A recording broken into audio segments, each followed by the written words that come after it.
Syria में कई छोटे बड़े प्रतिरोधी गुट हैं, लेकिन इनमें सबसे बड़ा गुट हयात तहरीर अल शाम यानी एचटीएस का है।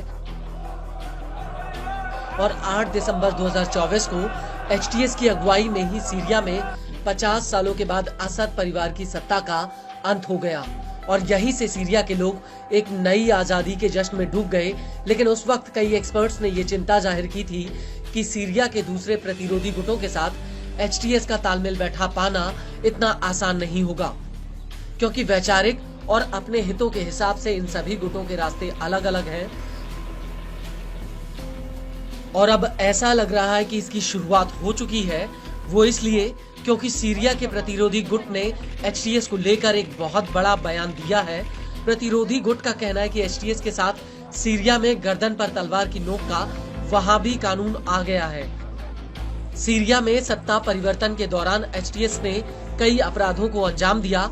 एचटीएस के लड़ाकों ने चोरी, मानवाधिकारों का उल्लंघन, हिंसक दंगे, भ्रष्टाचार, अराजकता, तोड़फोड़ और सार्वजनिक संपत्ति को नष्ट करने समेत कई दुर्भावनापूर्ण काम किए। प्रतिरोधी समूह ने आगे कहा कि हमने उन हॉलीवुड फिल्मों को भी देखा है जो उन्होंने सिडनाया जेल में जनता की राय और लोकप्रियता बटोरने के लिए बनाई थी। ये फिल्म भोले भाले लोगों के दिमाग में हेरफेर करती है।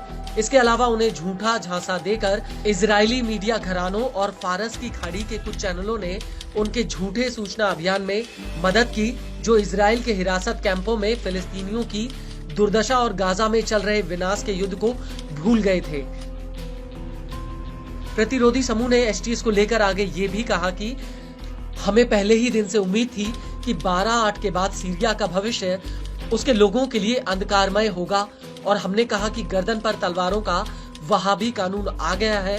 कुछ लोगों ने उस समय हमारी बात पर विश्वास किया, जबकि अन्य लोग इजरायली हमलों की धुनों पर काल्पनिक आजादी के जश्न में नाच रहे थे, जो कई रातों तक चलता रहा। यह पूरी तरह से इजरायली घुसपैठ और सीरिया की क्षेत्रीय अखंडता और राष्ट्रीय संप्रभुता के उल्लंघन से मेल खाता है।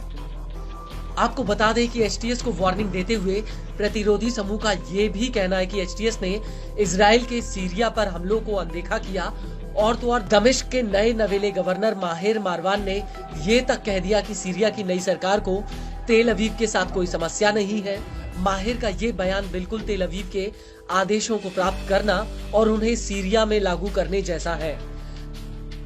हकीकत में इजराइल की वहाबी परियोजना के जरिए एचटीएस ने सीरिया के निर्दोष बेटों को मौत के घाट उतारा है। एचटीएस एक आतंकवादी गिरोह है, उसके पास सीरिया में कोई भी धार्मिक या कानूनी अधिकार नहीं है।